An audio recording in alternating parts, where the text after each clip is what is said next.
Voices from the Village. I'm Steve Pleich, and this is the first of 3 shows we're going to do with the Santa Cruz City Council candidates for 2018. We're really pleased to have this panel tonight. We'll be having 2 successive shows in October to have the other candidates. Going to have 4 tonight. There are 10 candidates in total, another large field, because we in Santa Cruz are really so engaged and interested in kind of what happens in our city that you get a lot of really great people who want to serve the public. I'm really pleased tonight to have, I think, 4 of the bright, articulate, and really progressive political minds here in Santa Cruz with me. I have Philip Crawford. Phil, welcome. Thank you. Justin Cummings, welcome, Justin. Thank you very much. Cynthia Hawthorne, welcome, Cynthia. And Drew Glover is back with us. Drew, welcome. Good evening. Thank you for having us on the show.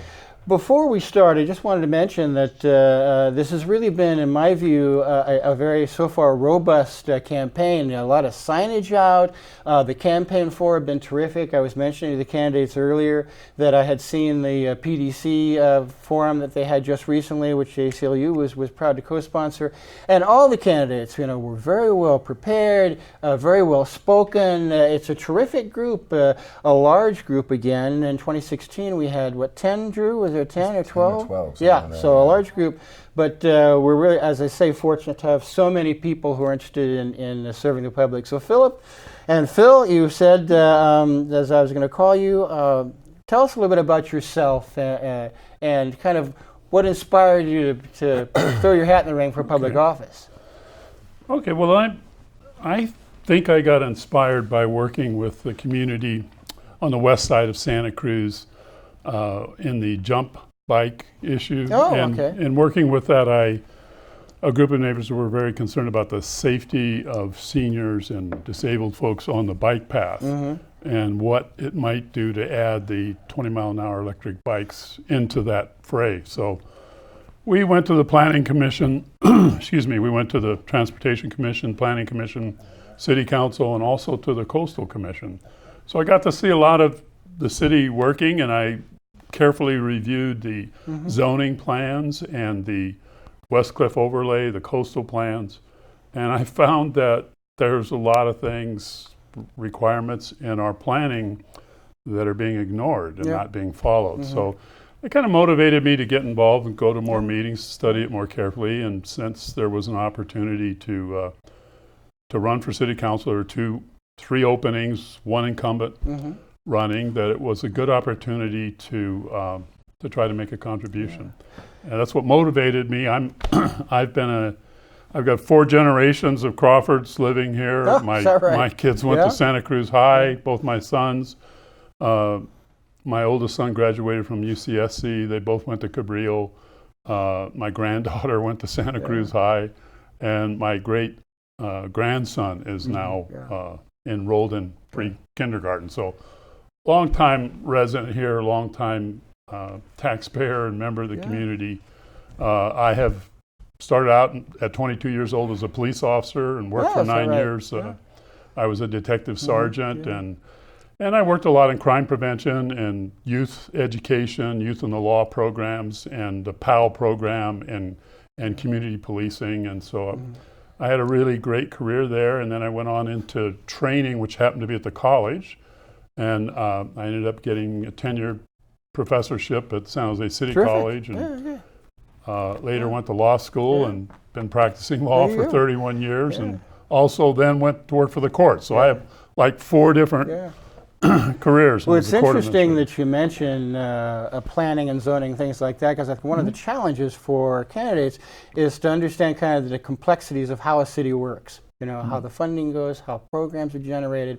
So Justin, welcome back. I think you've been with us before. Are you now a PhD or PhD candidate? No, I have my PhD. Well, congratulations then, Doctor. Yeah. So tell us a little bit about yourself and kind of what inspired you to get involved with local politics. Great, yeah.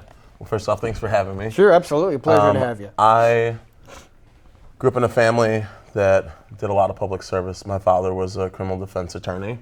So, Oh, really? So, and he worked on Harold Washington's administration in Chicago.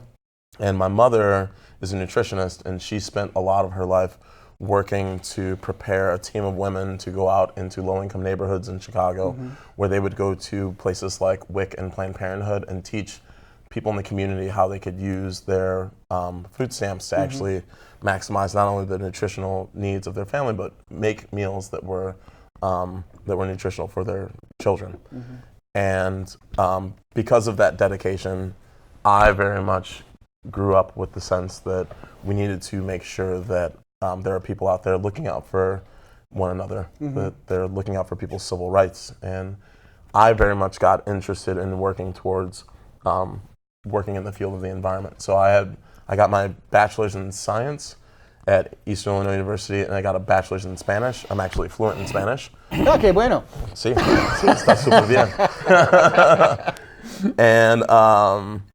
And I came to UCSC in 2007 to do my PhD in ecology and evolutionary biology. And I was able to take both of my degrees and do a lot of research in tropical forest restoration in Panama. I now run a program based out of UC Santa Cruz that focuses on increasing diversity and environmental conservation. And the reason why I got interested in politics, even though I've been very much interested in politics in general, but what got me to run for political office is the fact that a person like myself, if I were to live on my own in Santa Cruz, it would be over half my income. And we need a city council that's actually gonna, for the people who live in Santa Cruz and work in Santa Cruz, we need to keep those people in Santa Cruz. That's what motivated me to run. And so I'm really trying to, get more affordable housing. We need some form of rent control. So now the measure's up to the people. If it passes, we need a city council that's going to enforce it well. If it doesn't pass, we need a city council that's actually going to put something in place so we can protect our workers in this town. We need more affordable housing, and we need to work with the county to get more mental health services and services for our homeless populations. I'm right there with you. And Cynthia Hawthorne, welcome. Cynthia involved with Santa Cruz Women's March. Thank you for that great work, and thank you for the great event you had on Thursday, if I'm not mistaken, in solidarity with Christine. That was terrific. Friday. So tell people a little bit about yourself and kind of what motivated you to get involved in local politics. This time around. This time around, That's right. Well, I've lived in Santa Cruz for 33 years, and I raised our two daughters here through Bayview, Mission Hill, and Santa Cruz High. And I've been active and an activist in our community all this number of years, primarily originally through public education. It was clear that schools are the places that really we reach our community members who don't have the choices or the opportunities that they need to have to be successful, and public education is the way up. So I first worked with the Santa Cruz Education Foundation, and we primarily were working to keep our schools funded. It was the first time Prop 98 had been underfunded in 2004, and it caused the closure of some of the schools in our community. And from there, it became clear that what we needed to do was have a seat at the table in order to make a real difference for all the students. And that's when I ran for the Santa Cruz City School Board and served as a trustee for 8 years during the Great Recession. So in addition to learning how to budget, we learned how to budget in the Great Recession, and that caused a lot of quick learning to make tough choices during tough times while still protecting jobs, maintaining our promises to the community, and making sure the kids got a great education. So after 8 years of that, I sort of took a break from public office and began to be involved in 2016 in the Women's March. And that I have to say that experience was amazing for me. I met so many women who had never been involved politically in our community whatsoever. That was their first political act. And I have to say their energy and their hope was so inspirational that when I realized Cynthia Chase was not going to run, and she was the only council member who has a background similar to mine, I'm a mental health professional, and that I realized the issues that are facing our community right now have a lot to do with untreated mental illness, untreated addiction. I have the skill set to do that, and so based upon the inspiration of the women I met in the community and the need that I see in our community to solve some of our tough choices with different solutions, I stepped up again. So now I'm one of the women who are running in Santa Cruz County, and this year I believe it's the highest number of women candidates ever, and I'm really proud of being one of them. Wonderful. It's great to have you, and thank you for your service in support of education. It's interesting that when I had run for city council in the past, I would always go to one of the four and say, we're talking about a lot of different things. Let's have a question about education. And we never have one. And we have a city school board, we have a county school board. It's so important to kind of understand, because that's really the backbone of our community, but rarely do you get an opportunity to kind of talk about that, I think, as much as it really, really deserves. Drew Glover, welcome back. You've been with us many, many times. You and I have a number of different nexus that we work together on. You were a city council candidate in 2016 and came oh so close, polling more than 10,000 votes. Congratulations on a very well-run campaign. And so what motivated you to kind of, throw your hat back in the ring and do tell people about your very interesting and varied background as well? Oh, thank you. Well, thanks for offering us this opportunity to come and speak with you and to the community in general about our stances and political leanings and motivations. Like you mentioned before, I ran in 2016, and I come with a pretty unique perspective with regards to some of my peers that are also running for city council, because I was born and raised in Santa Cruz. So I've been able to not only experience Santa Cruz from a community organizer perspective, which I've been doing for the last 6 or 7 years, but also someone that's been able to see the growth, transition, and change that's happened. And I always tell people that change isn't necessarily a bad thing, because the only thing that's constant in life is change. But we have to ask ourselves, is the change that we're seeing the kind of change that we know to be the right direction and that benefiting the most amount of people? So, like I mentioned, as a community organizer, I've started a nonprofit organization called Project Pollinate. Absolutely, we know it well. We're on our 5th year now, I believe, which is really exciting, around environmental sustainability and community building. It's important to be able to protect our green spaces, but there's so many more things that I've been involved with, like that really pushed me into the realm of wanting to run for city council by observing the way, or the lack of the way, the city council engages in conversations with the community and works towards finding solutions that work for everyone, as opposed to just a select sliver. So it's all about representation, it's about justice and equity, and it's about sustainability, like issues like the Beach Flats Garden, which is the only green space in a predominantly underserved community that we need to protect, that offers organic food and vegetables in what could be considered a food desert. Or the issue of the police department and the militarization of police with the Bearcat, and whether or not that's the step that we want to take and towards enforcement instead of prevention, and finding ways that we can keep people from turning to acts of crime as opposed to reactionarily trying to criminalize them for it. And then also the situation with housing. It's been completely unchecked for such a long time that now we're in this crisis level event, and that's because of deferred prioritization of the development and protection of affordable housing. And that all ties back to the idea of the budget. I'm glad we're going to talk about the budget today. Absolutely. Because I work at the Resource Center for Nonviolence, and I train in the ideological kind of perspective and philosophies of Dr. King. And one of the quotes I always turn back to with Dr. King is, a budget is a moral document. And so that's no different from the city. Interesting. If we analyze the budget and look at the way that we're spending our money, it is sorely misplaced with regards to the actual needs of the city. So it's all about community voice, community representation, and building community power. Well said, and I appreciate the fact that you understand the importance of working with our local police department. As you all know, I sit on the Chiefs Advisory Committee and have worked pretty closely with Andy Mills and the chain of command, and it's been a fascinating experience for me, having been kind of on the other side of that equation, really, with police for so long in local liberal and to some extent radical politics. So you all are about halfway through. You've been 5 and 6 weeks in. You're about 5 and 6 weeks out, according to our good friend Gail Pellerin. So how's it been out there for you? How is the campaign individually going? And just mention maybe one issue that's come up more than any with the people you've been talking to. Well, I think the campaign's going very well. I'm very pleased. We had an event with about 70 folks that came and supported our campaign. Went very well, actually went better than expected. So the campaign's doing well. It's time now to get mailers out and get other things going. I think the one issue that comes up the most is affordable housing and housing in general, tenants, rent control, landlord rights, and we have a number of measures out there that I think will address this. I'm looking very much forward to the state money and Proposition 1 and 2. Mm-hmm. Absolutely.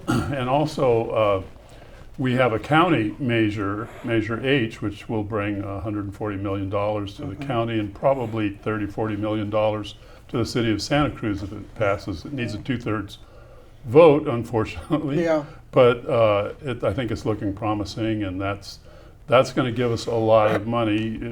We all know Santa Cruz is in deficit spending, so it's hard to come up with resources.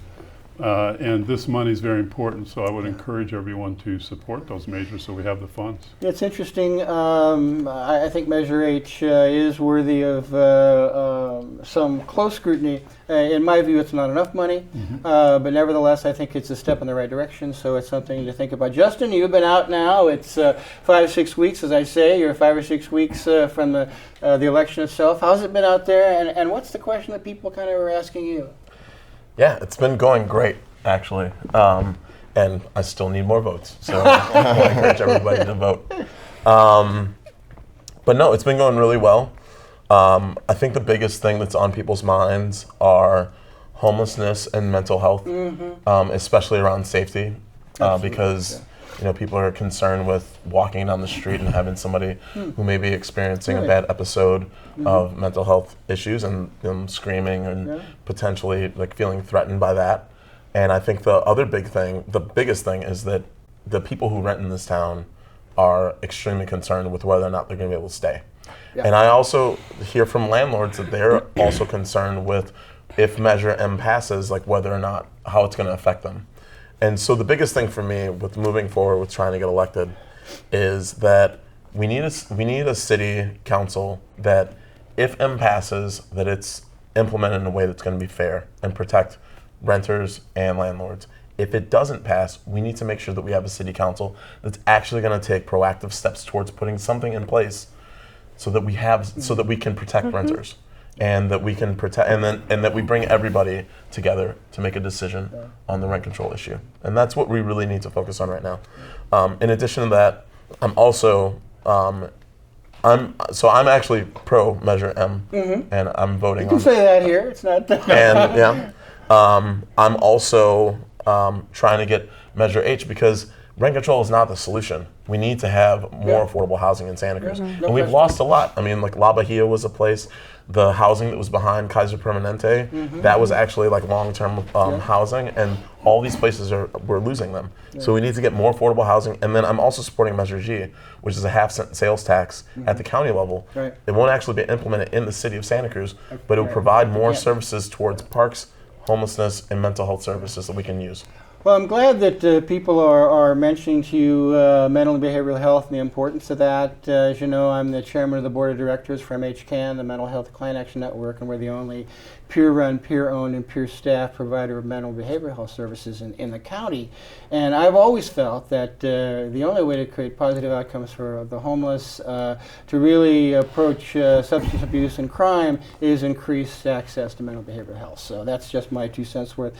Cynthia, you're out on the campaign trail. I see your signage, as I see everybody's signage again. Wonderful job everybody's doing in creating visibility. You guys are really doing a terrific job. As an observer, and I've been a candidate in the past, now I'm an observer, this is really phenomenal, the amount of visibility for each of you, and I think it does each of you credit, and it's really good for our community. But how's it been for you out there, Cynthia, and what are people talking about? I'm really fortunate to have volunteers from Women's March, many of whom this is their first experience of doing anything political, and so there's a lot of good energy there. I've been knocking and talking since early July, and what I have to tell you is it's pretty consistent on both sides of the river, but primarily the number one is safety. People are really concerned about their safety, and one of my core issues is maintaining the integrity of our neighborhoods, and I think that this is an issue that goes really hand in glove with most people, and I think that there are sometimes we are facing a time where we need new solutions to some of the old problems.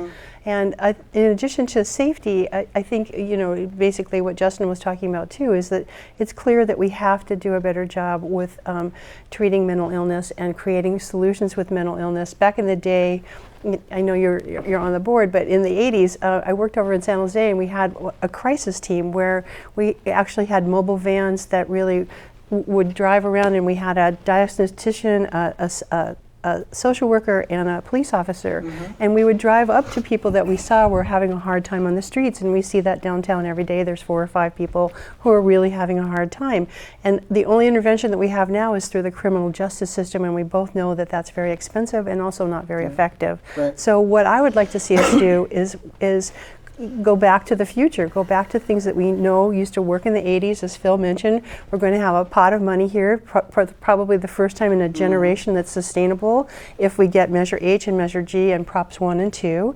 And one of the things we can do with that pot of money is actually make effective, compassionate solutions like the crisis van. So what you do is you pull up to a person and you say, I can see you're not safe. I see you need more help than you have right now. Would you like to come with us? We'll get you a shower and a cup of coffee, and we're going to call your doctor, and if you're willing to go back on medicine, that would be great. We're also going to let you call your own family if you would like to. And what we found 3 times out of 10 is people would call their families, and their families had no idea where they were. They actually cared about them, and they came and got them. So I really think that there are some things that we could do that worked before that we can try again if we have a sustainable pot of money. Well, it's interesting, as a city council member, you have the opportunity to administrate a general fund that is devoted 60% to police and fire. So I'm certain that there are ways that you can come up with to reallocate, reprioritize some of that money to address the concerns. And we have. both know, going through social services with our wonderful interns that work for free, it's so much cheaper than going through criminal justice. No and question. this way, no one has any criminal record. They're not in that system, and we actually can help them. And Drew, you're out in the community just about as much as anybody. So it's not a surprise to see you out knocking on doors and talking to people. 6 weeks in, 6 weeks out. How's it been out there for you? And what are people talking to you about? So again, pretty unique with the campaign, since not only did I run in 2016 with, as you mentioned, over 10,000 voters already voting for me. So there's that name recognition that people know me, my stances, my values, and principles. Glover, right? Glover, that one guy. You're Drew Glover, right? Yeah, absolutely. I get that a lot, and it means warms my heart every time I get it, because it's like, all right, I'm making an impact to let people know what's going on. But also, just the timeline for others that may have started at the beginning of the filing period that might be 6 weeks before. But I've been actively just talking and working and engaging around the discussion of local politics since about August of last year. So it's had a great opportunity to continue the conversation around politics and keeping it fresh in people's mind. And then when we did the paperwork and began actually canvassing and going and knocking on doors, it has been a great experience. But in addition to that, to be kind of acknowledged by the endorsements that we've received, or that I should say I and the campaign have received since beginning the campaign process this time around, with the Monterey Bay Central Labor Council, the SIU 521 Union, the Sierra Club, the National Union of Healthcare Workers, the People's Democratic Club. So all of these really people-oriented, worker-oriented, grassroots-oriented organizations standing in support of the campaign and the messages that I'm transcribing or putting out into the world, which is always fantastic to get that resonance. But when talking and walking out in the communities, it's really a toss-up between 3 very reoccurring issues. There's the topic of housing costs and rent control, the issue of homelessness and houselessness, and then the issue of transportation. Right. Because those 3 things, which are all interconnected very closely, are all things that are on people's minds, and they all, like I mentioned, relate back to the budget, because with regards to housing and prioritization of money and funding to go into affordable housing development, but also the conversations that city council members have with developers and planning departments so that we can make sure that affordable housing is being built. In addition to that, with regards to transportation, housing costs and rent costs, pushing people out of the city that work in the city, that have to travel every day on Highway 1, which is exacerbating our traffic problems, and not doing anything to help climate change, which is something that we really need to work on, getting single vehicles off the road. And then also how that exacerbates and contributes to people experiencing homelessness or the reality of houselessness. Because I have people I went to high school with that are now sleeping on the streets. I see them pushing shopping carts of cans around so that they can make money. There are people that are just actively working and becoming parts of our community. They're moving forward for themselves in multiple jobs, but are still living out of their cars because they can't find a place to live. And even myself, I was facing eviction, but only because of the just cause protections that were put in place in February. stop that eviction. But if it hadn't have been for those protections, looking at my income from working at a nonprofit and having a small dog, there were literally 0 locations where I could move in the city of Santa Cruz. So I could have run my campaign out of my car or left the city area. So it really limits the diversity that we have in the community and the ability for people to participate, to be their full selves. And before we talk a little bit more about the city's financial condition, which I really want to have a discussion about, I want to remind people this is a call-in show, a live call-in show. And so you can reach us at 425-8848, extension 630. 425-8848, extension 630. So, as you all know, the city has declared a financial emergency here in Santa Cruz. We just passed Measure S, another 0.25% sales tax. Our sales tax in the city itself is maxed out now. We cannot charge our residents any more in sales tax. Our finance director, Marcus Pimentel, who does a terrific job, in my view, tells us that the budget deficit the city is running will only continue, and they'll continue into the double digits in millions of dollars by 2020 and 2014, 2022 and 2024. What is your view of our city's financial condition, and how do you think that we might be able to balance that budget and maybe use our money a little more wisely? Phil? Well, I've studied the budget carefully, and as you say, there's 60% of the budget is being spent on police and fire, and those are vital services. But I also want to point out that the largest delivery system of mental health services in America are local police departments. They're the first responders. When someone's suicidal, somebody's having a psychotic episode, somebody's just drugged out and in the streets, they're the ones that are the first responders.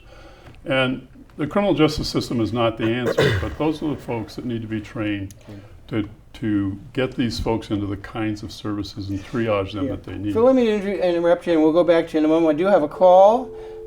Do we get the call in time or not? Hello? Okay, sorry, we didn't get that call, but I'm sure they'll. Please call back. I know that was our good friend Robert Norris. Robert, I will have a question. Maybe he's calling back again. Let's see here. Well, I think you're calling someone. I'm calling someone. End call. Okay. Sorry about that, Phil. If he calls back, I'll break in a little bit. But please finish your thought. Okay. So, we have roughly $106 million in the general fund, and then we have a very similar amount in restricted funds that have to do with things like our water and our waste and our sanitation. So we don't have a lot of room in the overall budget, but in the general fund, we need to take a careful look at it. And I believe, I've studied the budget carefully, but I believe one of the things that would help is the accountability in departments, that they have clear goals and objectives that are measurable, and that we take a look at that annually and not just keep giving people the same money they had last year. Let me interrupt you right there. Robert, are you with us again? I certainly am. And we are talking about the city budget, but I know that you had a different question, so we interrupt this round and you can ask them a question that's, I know, burning in your mind, and perhaps we'll get an answer from our 4 candidates here. So go ahead. Well, it's also, of course, burning in the pants of people who can't use bathrooms. This has to do with questions these candidates were asked, I guess, 2 weeks ago at the People's Democratic Club. Namely, the closing of the Loudon Nelson bathrooms, which have now been locked for 6 months to the general public and continue to be locked in spite of a very, positive turnout from all the candidates that are here today requesting they be open. But what I'm wondering is whether the candidates will be joining us day after tomorrow at 1 o'clock at Loudon Nelson to put their feet on the ground where their mouths are, or alternately, if they can't get to that protest, to speak up publicly before the city council to demand that some action be taken immediately to deal with this really scandalous public health situation that also seriously impacts particularly homeless people outside that a lot of the candidates have expressed concern about. All right, thank you, Robert. We will ask that question, and let me embellish that just a bit, and we'll get back to the city budget because I really do want to talk about that. As most of you may know, there are 24 access bathrooms for unsheltered folks in Santa Cruz after 10 o'clock at night. I have proposed to the city that we have citizen-sponsored bathrooms. We are working on a plan. The ACLU will sponsor one. United Nations Association for Hope will sponsor one. Food Not Bombs. But the Loudon Nelson and bathrooms have been severely restricted, and I know that at the PDC forum that question was asked. Were you on City Council today? What steps would you take? And let's do this briefly so we can get back to the budget discussion. What steps could you take realistically to provide 24 access bathrooms to the unsheltered folks in Santa Cruz? Well, I believe access to a bathroom is a basic human right. And I think that folks should, it's not just allowed in the other city facilities, but for some reason, many of our department stores, and I was in one today and went to an area where I know the restroom is, no, you can't use it, it's not open to customers. So, and we've had people have terrible accidents as a result. There's a lot of elderly people and others who, when they have to go to the bathroom, they don't have a lot of time to drive somewhere or to drive home and to use it. And so we have to have these facilities. I think it's very short-sighted to lock up bathrooms. What's the alternative? I mean, think about that. It's not very pretty. So, and Justin, your answer to that, just briefly, if you were on City Council, what would you do to increase access to 24-hour bathrooms?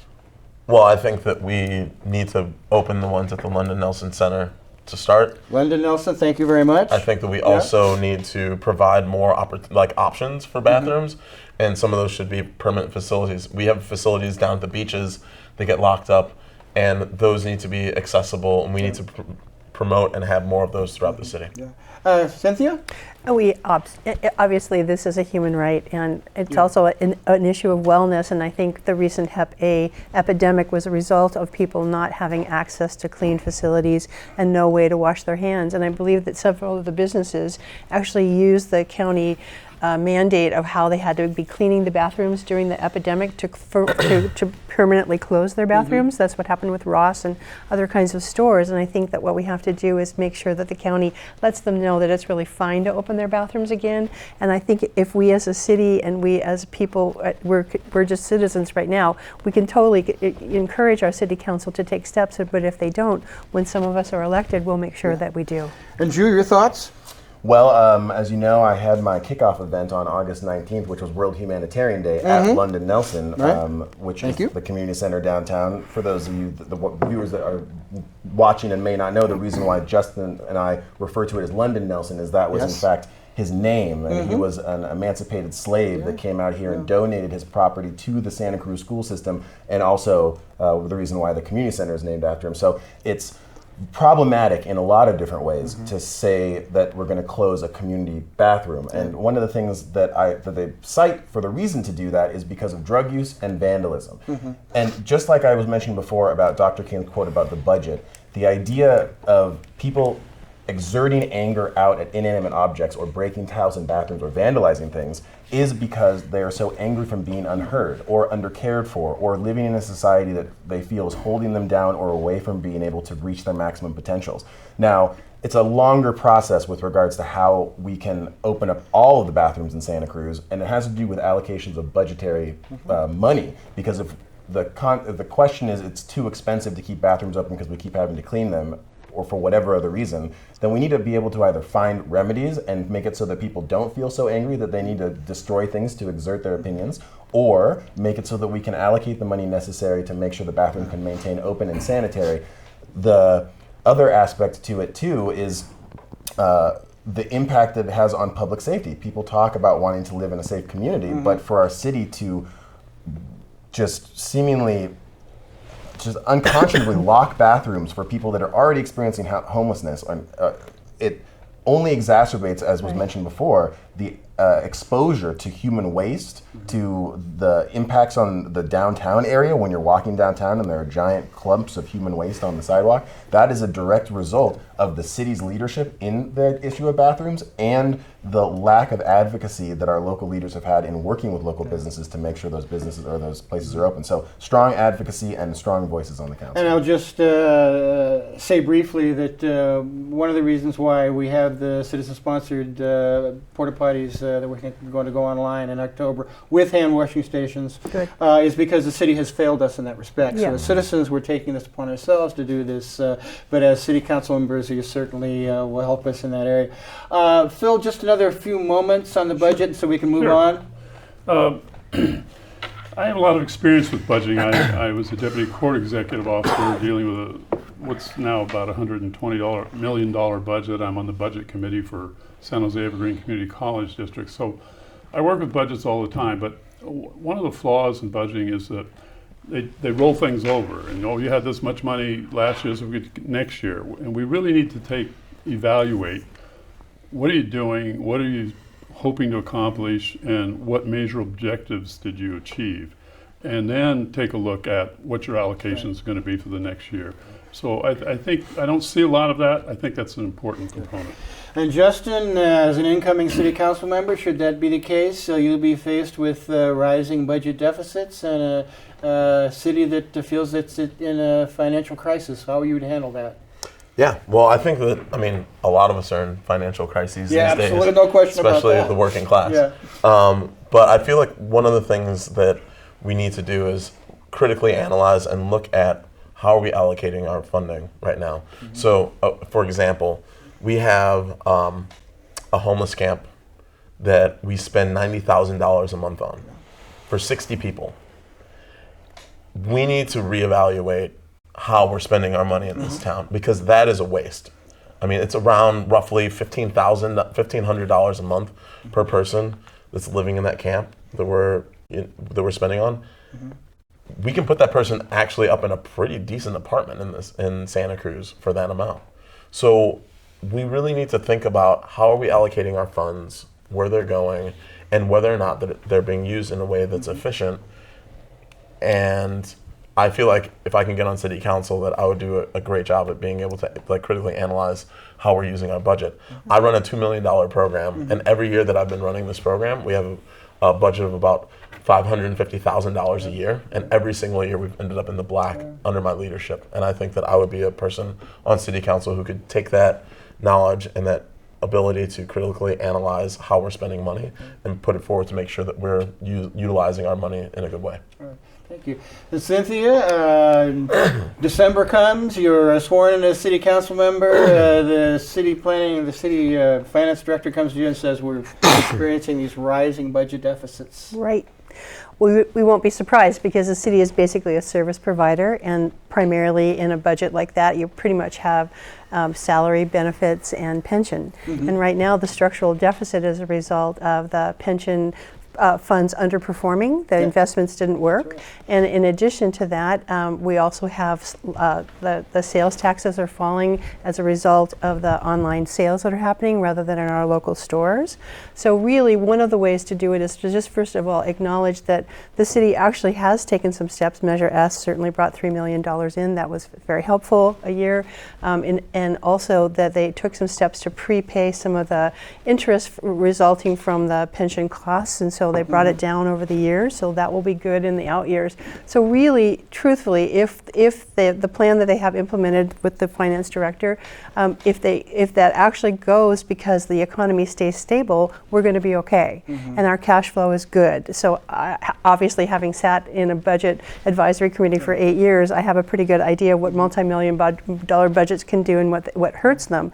So I think the way out of this really is to get our economy stronger, and I really like programs like Santa Cruz Works, or some of the other programs like Companion Bakery, watching the incubator businesses build. That revenue really helps the city and will make us more stable. So I think that at this particular time that we do have a structural deficit, if we can make it through without the 2020 downfall, there's supposed to be a time of declining dollars during that time. If the economy can stay strong by growing, I think we'll grow our way out of it. Yeah, and I think that's an important point to make, that part of our financial problems are due to structural inequities and the CalPERS payments and the things we've done with pensions over years and things like that. So yeah, those are very good thoughts. Drew, you're sworn in as a city council member, sitting up there on the dais, and people are asking you why are we running a budget deficit and how come we can't maintain our parks on our streets. And although, as you mentioned, Cynthia, Measure S, that money will go primarily, or at least in part, to maintaining our infrastructure. Absolutely. But they want you to do other things. And keeping promises made to our workers, right? I hear that. Yeah. Right. So if they ask why we're in a fiscal deficit or issue with our budget, it is because of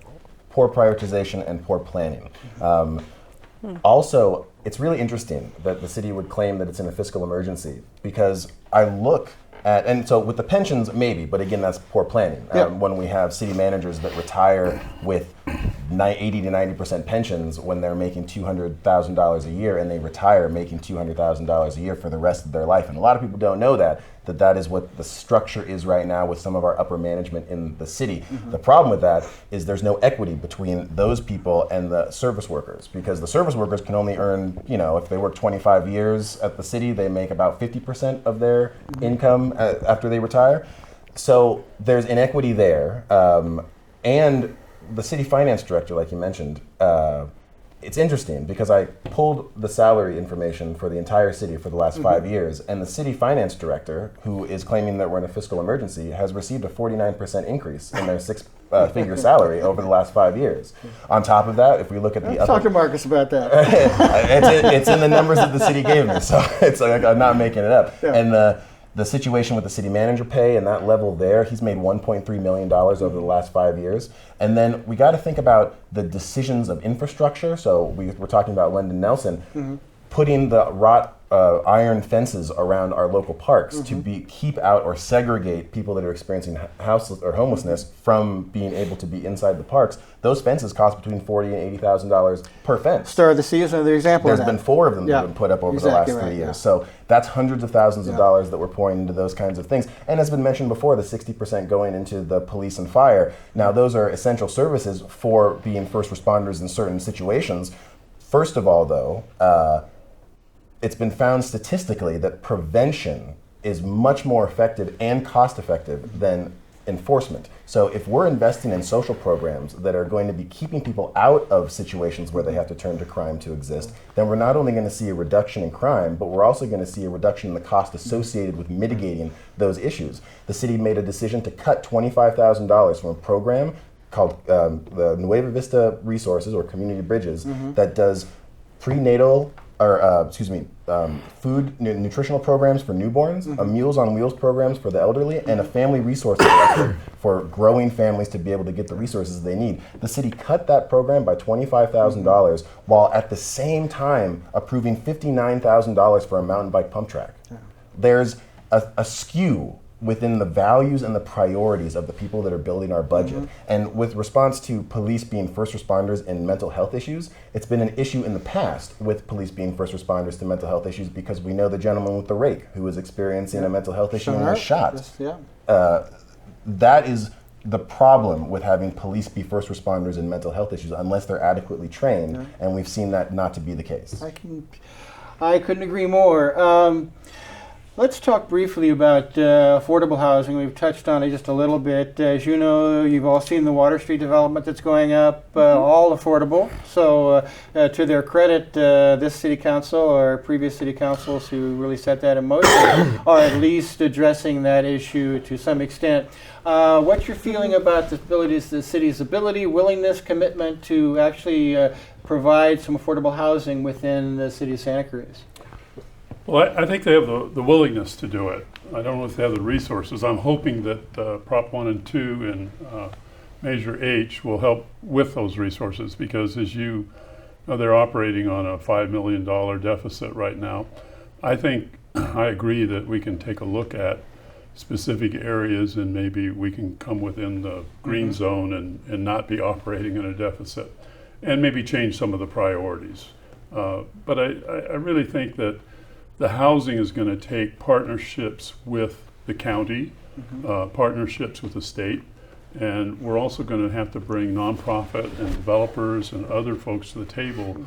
And we're going to need to make some concessions, and we're going to need to help fund a lot of this, because it's costly. Even though it's affordable, it's housing. We all know building, everything's costly, permits, all the things. So in streamlining the process to get things done more quickly, to get things through the building department. I know they've just started some of that with alternate dwelling units, and I know that we can do a lot in that area to help people get those units permitted, maybe have funds to help them do that, so that they don't have to worry and think, oh, I have to stop, I can't do this, I have to do it underground, and bring these things out, because there's a lot of people who would like to add an affordable unit.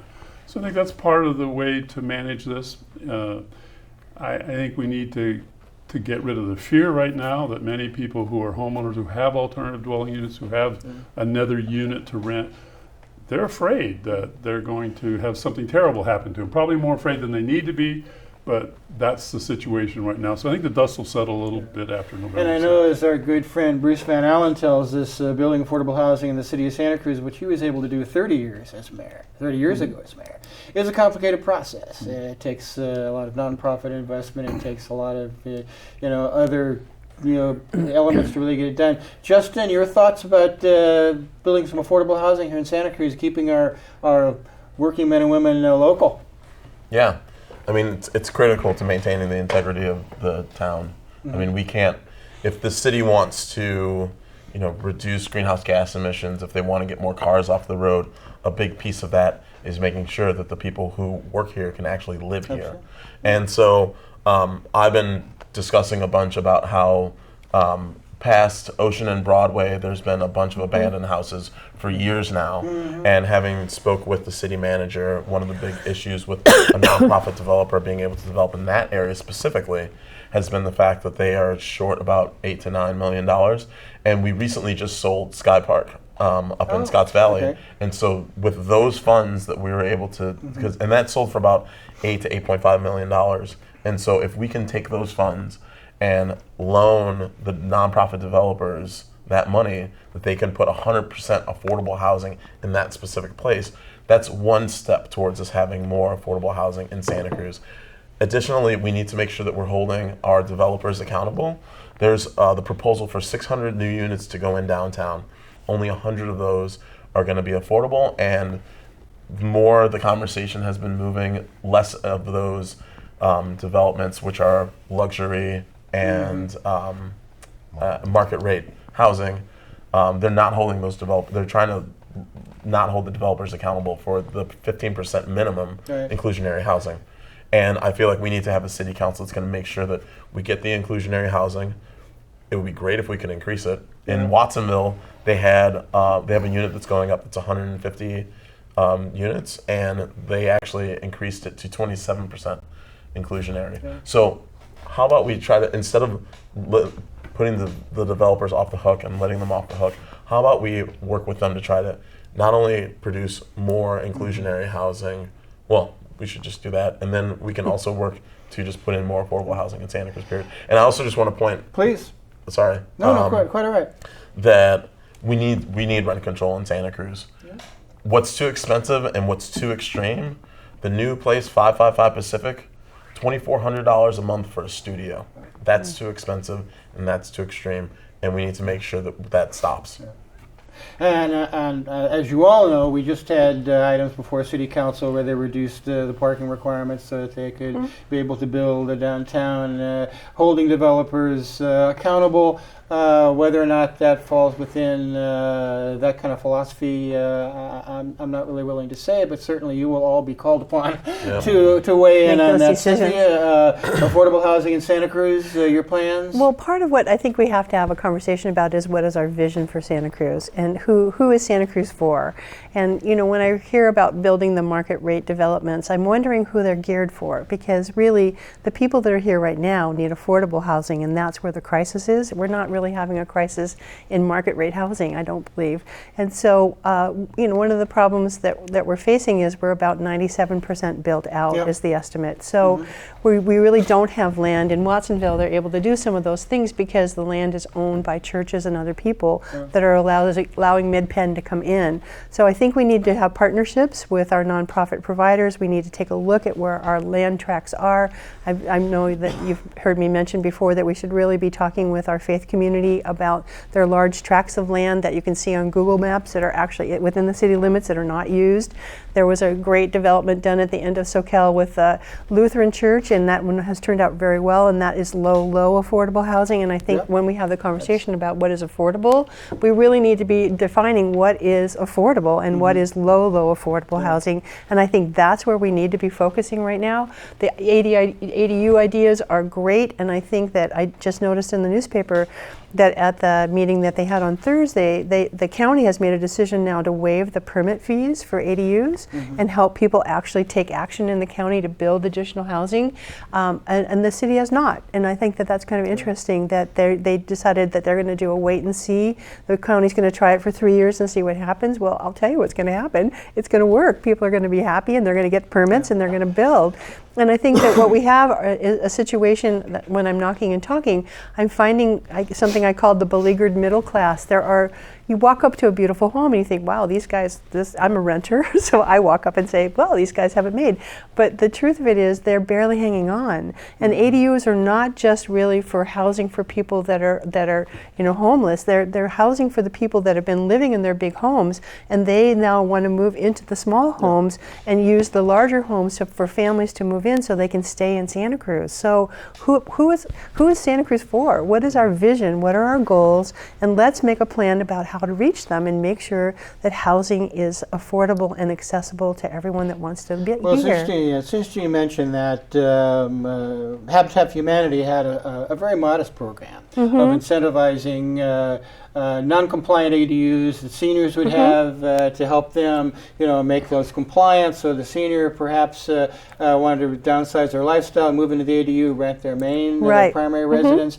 My opponent during this most recent supervisor primary was talking about incentivizing seniors for ADUs building in the county. I think it's a very good idea, and I do think that it does help aging in place types of programs, which the one up Soquel is. There's the plan up in Mid-Penn. So I think those are good things. Drew, affordable housing in Santa Cruz, your thoughts? Yeah, interesting conversation. And Phil, so you had mentioned that you think that there's the will but not the resources, and I would ask, what are you looking at that would just show you that there is the will? Well, I've met individually with a number of council members who seem very much committed to trying to address the problem. Existing council members and with candidates. So we're going to have two new for sure, and the incumbent who's running is very supportive of housing. So I think that we're going to find the will is there, but I believe that we have to get additional resources. We got to get these propositions passed. We got to get Measure H, Measure G, and we need to work more closely with the county to get a lot of their resources. Because it's interesting, because from the perspective that I'm coming from, it seems like there's a lack of will, but there are available resources. Like, for example, the ADU program that was partnered between the university and the city that went around and red tagged ADUs that weren't up to code, that were totally available housing units. So taking those off of the market, intentionally done by the city council. Then we have the proposed library garage project, which is over there slated to go on top of where the farmers market is and is being opposed vehemently by many people in the community.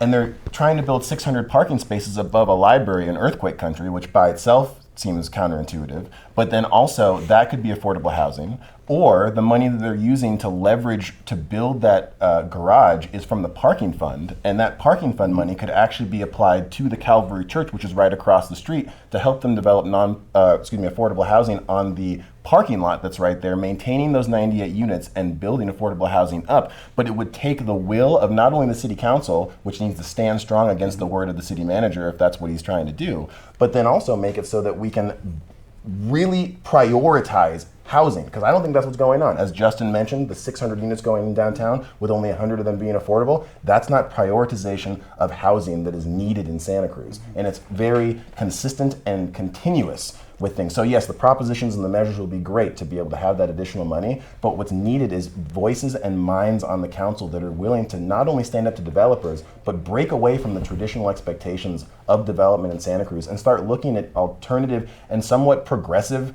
if not ideally totally progressive options that we can look to other countries that they've accomplished. And hopefully some of those voices and minds will be represented here at this table. Thank you so much for being here. Good luck to all of you, and thank you for your service. I know what it's like to be out there working day and night, trying to engender the kind of trust that the voters in Santa Cruz really require of the people that they put in public office. So thank you again, really, for being here. Philip Crawford, thank you. Justin, great to see you. Cynthia Hawthorne, thank you for all of your work, not only in this, but in the Women's March. And Drew, always a pleasure. You and I, as I say, work together on any number of different things, so it's always good to see you again.